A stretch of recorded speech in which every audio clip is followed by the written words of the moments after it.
Hello and welcome to this video course on ranking your YouTube channel higher. All right, so this is video number 1, and this is going to be the introduction to the YouTube video traffic course. Now, before we talk about the course, I want to make sure that you're in the right mindset.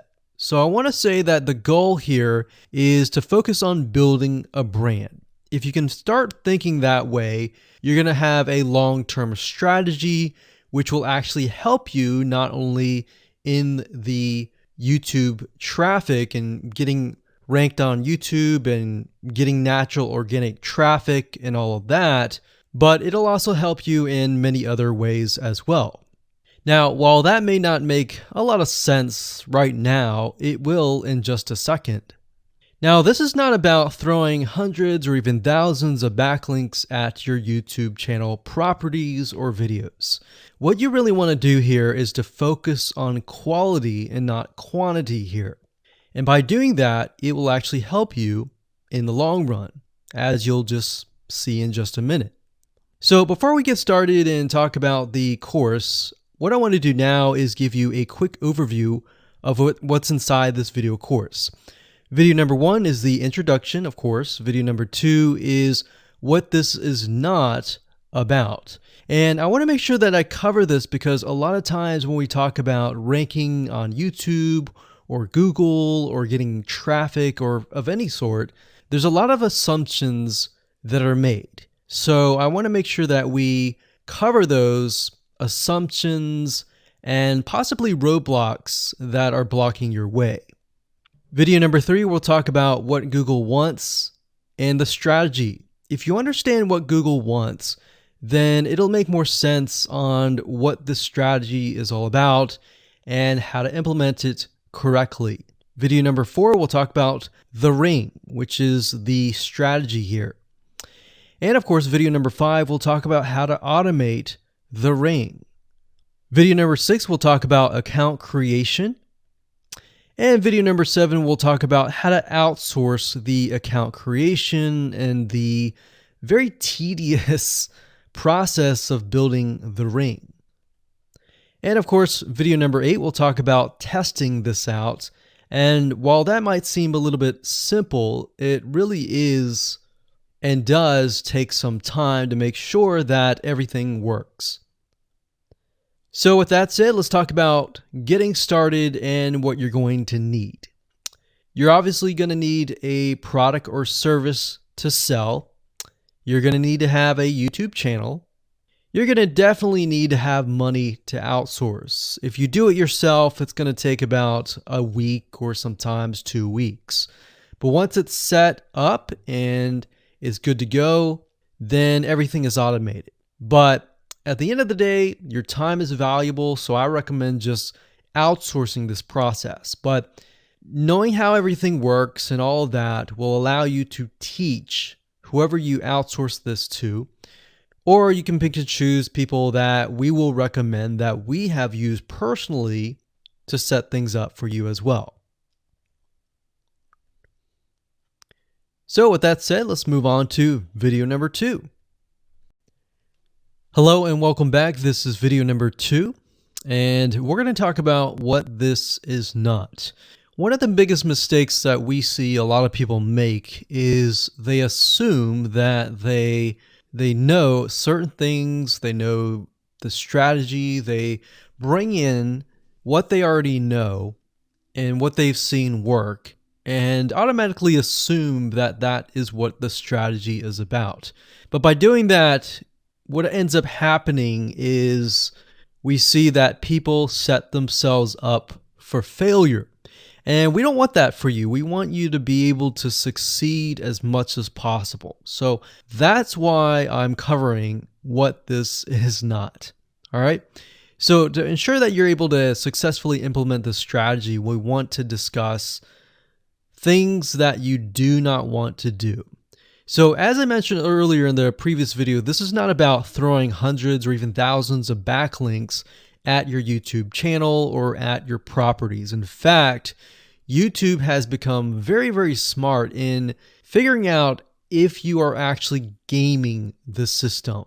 So what we're trying to do here is think of a strategy that works long term. So you want to focus on quality and not quantity here. It's better to get a few backlinks that are of quality rather than getting thousands of backlinks that don't even relate to your content. And we're not talking about automated softwares either. So like I said, Google's very smart in figuring out how to detect fake backlinks or computer-generated backlinks. They're able to detect patterns. So what you're trying to do here is not follow any sort of pattern whatsoever. You want to make sure that it looks natural as possible, because otherwise Google will penalize you in the future. May not be this month, may not be this next year. It may be the 2 years later kind of thing, or it might be even this month. So what you really want to do is focus on a long-term strategy that is going to last. Now, obviously, we're not going to know exactly if the strategy is going to last or not, but part of the strategy is figuring out what Google wants and fulfilling that. Now, one secret to knowing whether a strategy will last or not is to ask yourself these questions. So this strategy, along with other strategies, you should ask this question over and over. Is this a shortcut? And does this seem spammy? And best of all, will this upset your visitors? So the people that are coming to your YouTube channel via google.com or any other site, is this going to upset them? Because if it does, then guess what? Google is not going to like what you're doing, because they care more about the people that go to Google or go to YouTube and type in a keyword. They care more about them because they are who they are catering to, essentially. So now that that is out of the way, let's discuss what Google wants, which is really the crucial step in understanding why the strategy will work. So now that you have an idea, don't upset the visitors. If it's spammy, if it's a shortcut, this is going to upset them, right? So what is it that Google wants in relation to this? Well, we'll talk about that in the next video. Hello and welcome back. This is video number 3, and this is all about what Google wants and the strategy. Now, we don't know exactly whether this is true or not, but based on the data that we have seen and based on the data that not only has worked for us, but for many others, is that Google likes brands. Now, it's not necessarily that they are particularly liking brands because brands make a lot of money or anything like that, but what we've realized are certain variables that make a brand stand out. So they don't exactly go out and tell people that they like brands, but based on the data that we've seen, we have seen brands rank better. So why is that? Why is it that Google seems to rank brands better?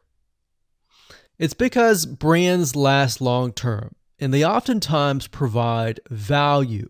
Remember, going back to what makes the visitors happy, it's the value that they are offering, right? At least the majority.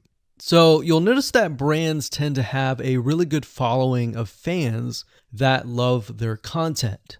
So why is that important?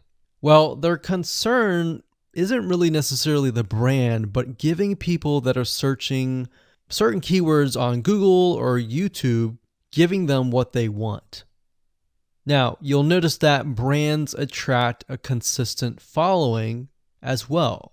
So Google likes it when they find that there's not only a good following, but a good engaging and good interaction. So their fans click and engage with their content more. And YouTube likes that. They love engagement. If you take a look at videos that rank really well, you'll notice commonality, and you'll notice that they have a lot of likes, they have a lot of comments. Essentially, they have engagement. And engagement is essentially the currency of YouTube. So whether somebody gets a bad comment or a good comment, a comment is a comment. A comment essentially, if you think about it, is worth about $1. Now, we're just saying that because it's like currency, engagement. Now, this means there is a higher CTR, or in other words, click-through rate.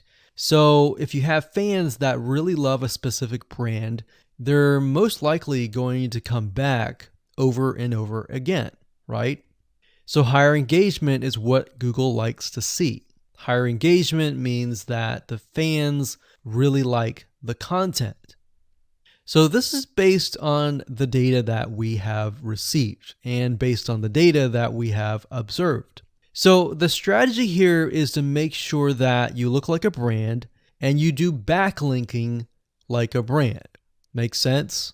So what does backlinking like a brand look like? Well, if you think about the visitors that are coming to that brand, they are looking at it, they're engaging with it, they're sharing it with their friends. Now, like I said earlier, there's no exact this is the way it is, but based on the data that we have gathered over the years and what we see, what works and what hasn't, we can safely say that looking like a brand will be better for your YouTube channel. And of course, gathering a fan base and a good following that is interacting with your content is also key. Now, if you look at brands, they have many social properties besides YouTube channels. They've got Facebook.com, they have Twitter, they have Snapchat, and more. So it only makes sense for your brand to have the same properties in your brand name and interlinking to each other, right? So let's say, for example, that you upload a video to YouTube. Then it's going to make sense for you to post that same YouTube video or share it via Facebook, Twitter, Snapchat, and more.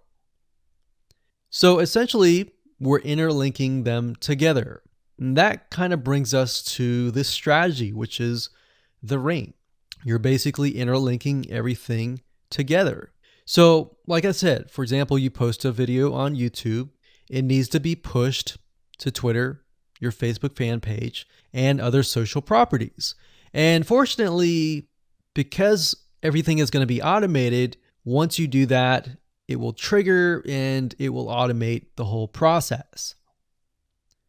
So it makes sense because your fans will be located at these different social properties. So some people will be at Facebook, some people will prefer Twitter, and some people will prefer maybe Snapchat or Instagram and other social properties.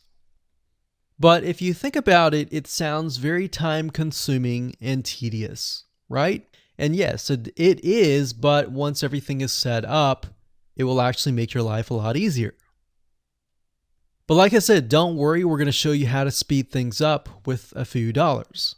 So with that said, let's move on to video number 4. Hello and welcome back. This is video number 4. And we're going to talk about the ring, which is the strategy.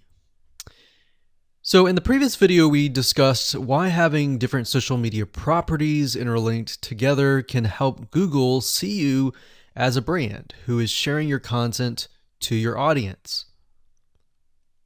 In other words, these aren't just random backlinks, but links from big sites that are branded towards your company. And this is why this is super targeted and is much more powerful than a simple backlink. Makes sense?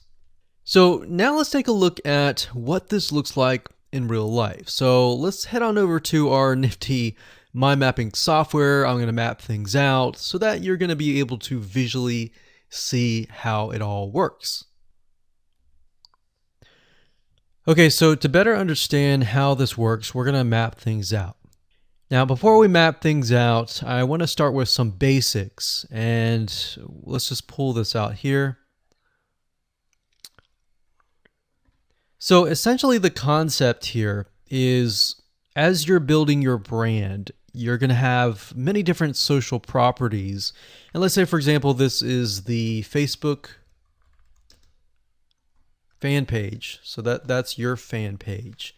And we've got the YouTube channel over here because that is our end goal, is to have our YouTube channel get ranked higher. So essentially what we're doing is we're getting a backlink from this to here. And this could be Facebook, it could be Twitter, it could be Instagram, it could be any other social media platform. But it has to be branded towards you.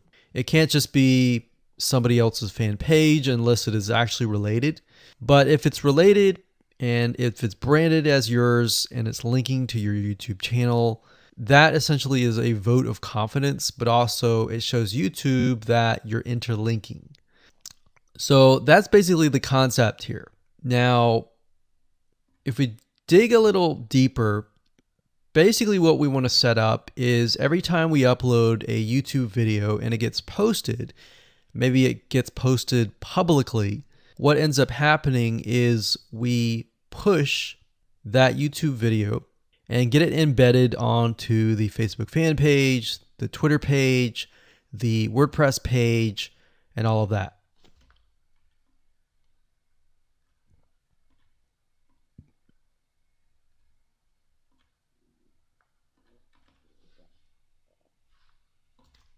So we'll put Twitter.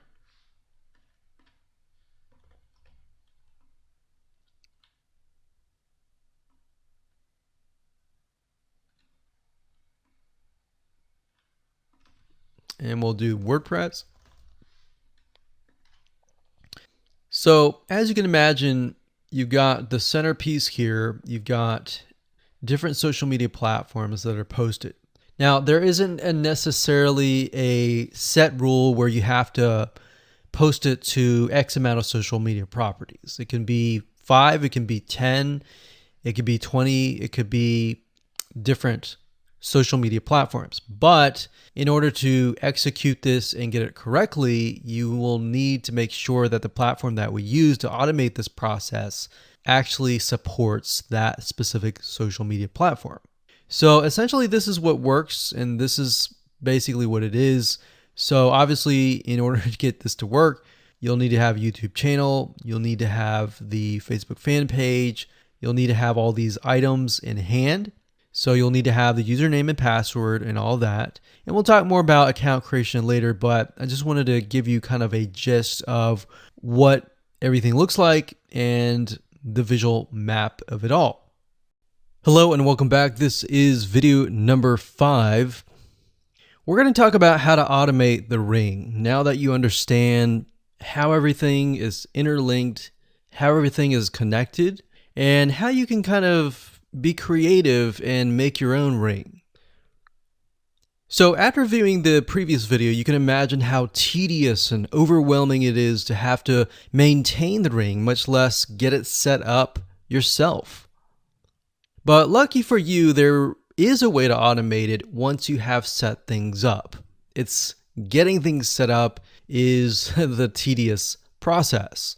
Now, there's a software platform called IFTTT, and there's another one called Zapier.com that allows you to automate the process of moving content all around your social properties. So you could take a YouTube video and have it pushed to your WordPress site. And by pushed, I mean have it embedded on your WordPress site and then have it shared on your Facebook fan page, your Twitter page, your Instagram, and all of that. So you have essentially what we call triggers that whenever the trigger happens, then something else happens. So what IFTTT stands for is if, then, this, that. So if this happens, then what kind of deal. Now, between the two, Zapier will cost you a lot of money after a while. A lot of times they'll give you some free triggers and zaps, which is what they call it. And beyond that, it will cost money. Whereas with IFTTT, it's just as good, but it's free. So let's hop on over and show you how IFTTT works. Okay, so if you head on over to ifttt.com, that's ifttt3ts.com, you'll see this page. You can go ahead and create an account, and you'll find a lot of really cool, interesting triggers, is what we call it, in IFTTT. So what a trigger is let's say you upload a YouTube video, and then the system detects that the video has been uploaded. What do you want to happen after that happens? So if YouTube video has been uploaded, then post it to WordPress. Then after that, take the post on WordPress, maybe post it elsewhere, or post the YouTube video to Twitter, and so forth and so forth. So as you can imagine, this does get tedious, but if you map things out, if you know ahead of time what it's going to look like, then you can simply look at it and say, okay, I'm pointing YouTube to Twitter. So anytime video has been uploaded to YouTube, then it simply gets pushed or embedded into Twitter. So we need to make a IFTT trigger for that. So to do that, it's very easy. All you have to do is go to My Applets up here, and you can do a search for applets. Now, services over here, I'm not going to click that, but this tab here allows you to essentially connect to all of the services that you're going to be using. So for example, as you can see here, I've got Tumblr to Weebly, RSS to Google Drive, a YouTube like to OneNote, YouTube like to Facebook page. And the reason why you might want to have YouTube likes is, let's say for example that you already have maybe 50 videos on your YouTube channel, but you want to find a way to get those videos embedded. So what we figured out is that YouTube likes is the way to go. So obviously you can't re-upload a video that hasn't already been uploaded and is already getting thousands of views. The way you go about it is create a YouTube like trigger so that you can simply like it, and then it gets posted to throughout your network. Now, as you can see here, you can easily get lost in the mix of everything. So that's why I said visually map everything out first, and then from that point, then you can simply go in and set things up. So like Blogger to Weebly, YouTube to Facebook, YouTube to Blogger, YouTube to Instapaper, YouTube to DIIGO, YouTube to Google Plus page via Buffer, and all that. And we got YouTube to Tumblr, YouTube to Twitter. So it can go on and on and on if you really wanted to, or you can simply pick and choose what you want and what you don't want and go from there. Now, in order to turn them on, you can simply click here to turn them on. But for the sake of just showing you, this is what it looks like. So as you can see, the Tumblr to Weebly is activated. So when it is activated, it'll have the on button and the green light. Hello and welcome to video number 6, and we're going to talk about account creation. Okay, so obviously in order to set up the IFTTT ring, you need to have accounts for all of your branded social properties. So in other words, you need to have the username and password for Facebook, for Twitter, for all the other social media properties. Now, obviously, if you already have some, then great. You don't have to create those. But for the ones that you do not have, you want to be able to create those. Now, while that does sound very simple, there's a few things that you really need to focus on. So to make sure that you're successfully able to do this without risking your accounts being closed, and that does happen, we're going to cover a few things that you must do with all of your accounts. In fact, some of our accounts have been banned or closed by mistake because it has to be done a certain way. So you need to make sure that you have everything correct. Now, first, you need to have an email address, preferably a Gmail account or an email account that is reliable. And you need to have one email address for that. Typically, you want to have something that is branded as well, because you never know with these social media platforms if they're analyzing every step of the process. Now, most social media accounts we have found require you to have a unique telephone number. So you will need to use either yours or you'll need to get one. If you don't have one and you don't want to use your personal telephone, there are several places to get unique telephone numbers that can be used for both voice and SMS. And the reason why you want to have it for SMS as well is because some of these social media platforms will send you a text message. Now, one in particular that we use is called line2.com. That's line2.com. And of course, there are many out there, but this is just one that we have tested and it works really well. So a lot of times when you create a brand new social media property, an account, you need to have a unique telephone number. Now, the reason for needing a unique telephone number is because most social media platforms, they really want to make sure that you are legitimate, especially nowadays. They have a lot of checks and balances and things that you need to get around to make sure that your account stays open. In fact, recently Facebook has been on a major crackdown, especially with everything that's been going on in the news. They want to make sure that you are legit and that you are not fake. Another thing is you'll also need to have a short bio, a description about your business, your website URL, a picture that is yours, and a professional, or if you don't have your picture, you can use a professionally royalty-free stock photo. Now, why do you need all this information?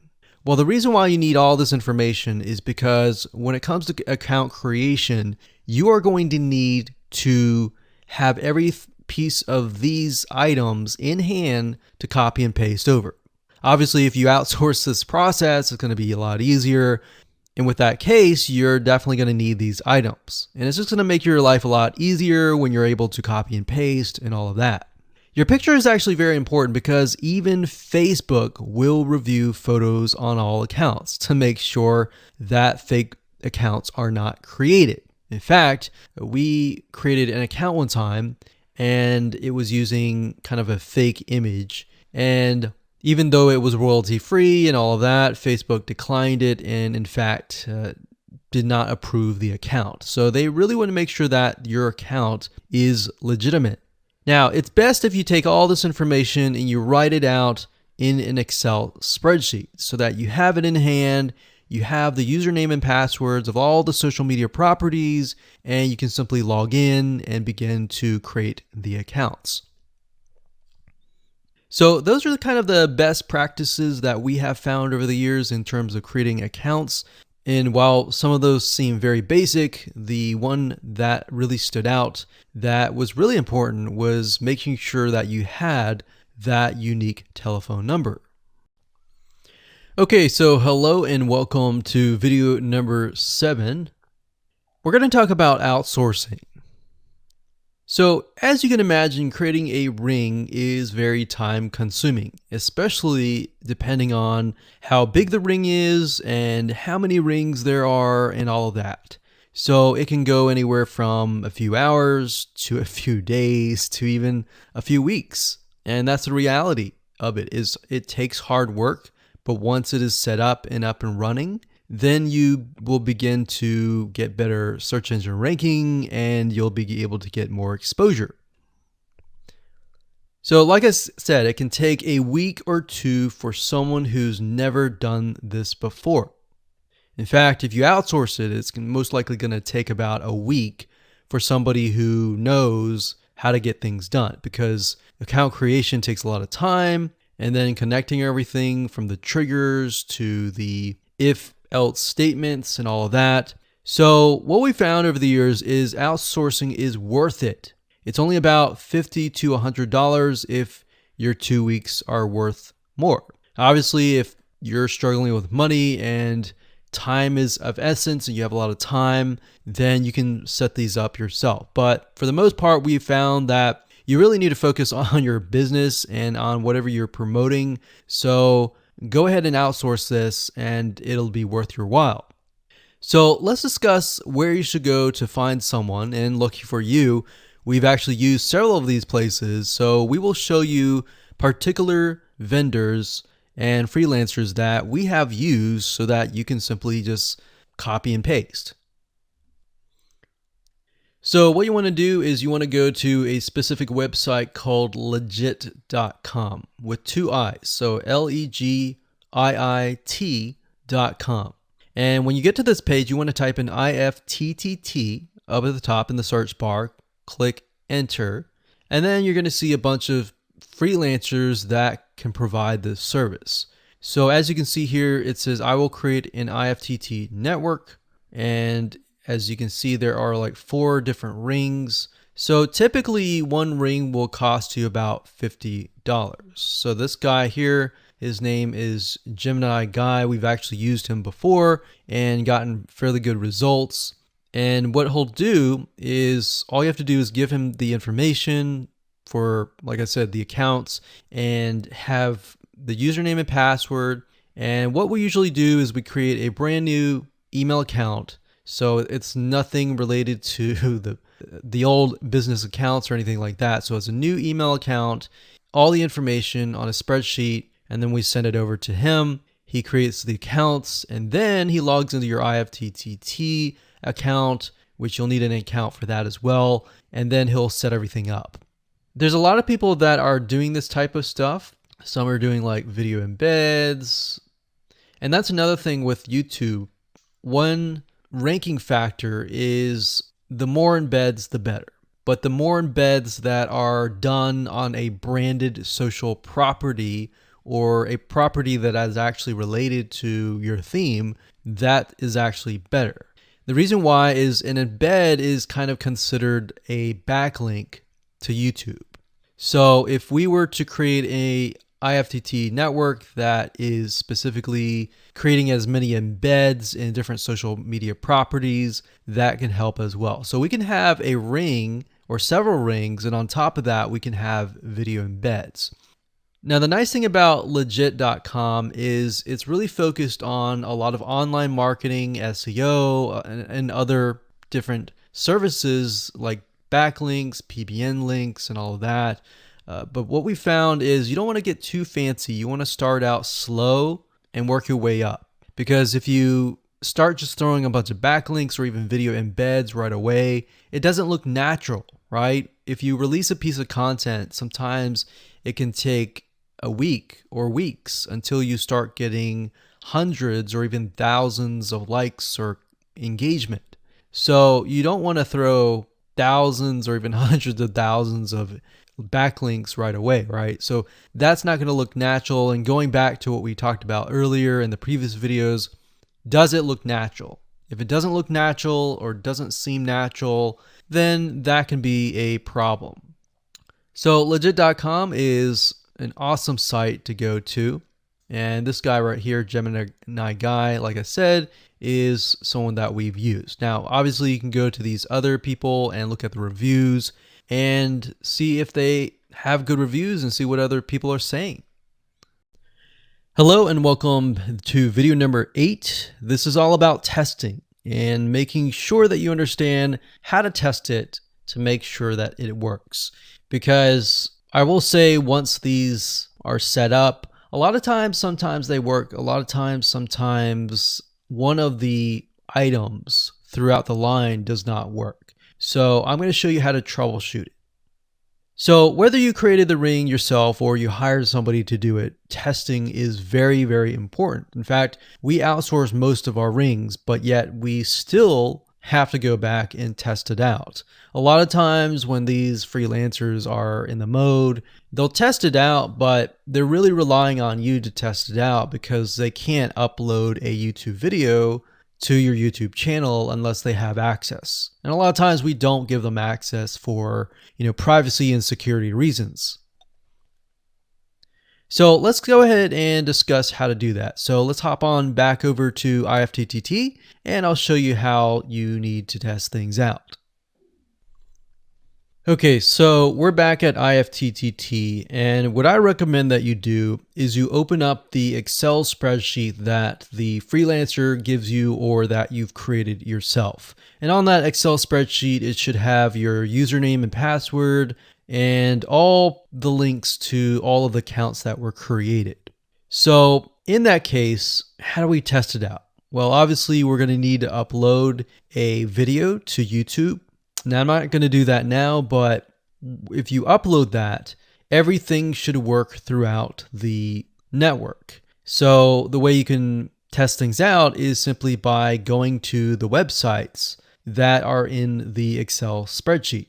So once you go there, if it has been posted, it works. If it's not working.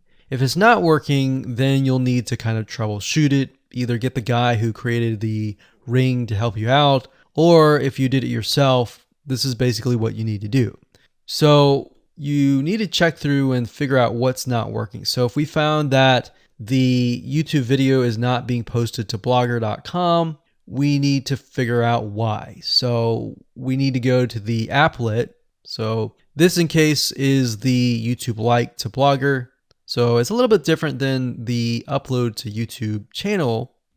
But if we click on that, you can see here that we have the applet that goes from YouTube like to Blogger. So if we click on this here, you can actually get a better view of what's happening. So basically anytime a YouTube video is liked, we create a post on Blogger, we put the title, we put all this. Now we need to figure out why. Usually a lot of times the reason why it's not posting is because it's not connected to the account. So you want to make sure that it's actually connected. If it is connected, then sometimes you'll need to look at, for example, this. Is it posting the title and maybe not the video? Or is it not posting everything? If it's not posting everything, it usually means it's a connection issue. If it is posting like the title, but not the body or the YouTube, then maybe it's the embed code is incorrect. So you can check that. So really what it comes down to is just trial and error. But if you really outsource this, it's really going to be a lot easier. But that's what we found to be the case in most of the time, is that the services are not being connected. And I will say IFTTT, sometimes it's can be hit or miss. And sometimes in that case, the services may or may not be working. And that's really reliant sometimes on the YouTube channel, the social media platform, and all of that. So hopefully those tips can help you along the way when it comes to testing.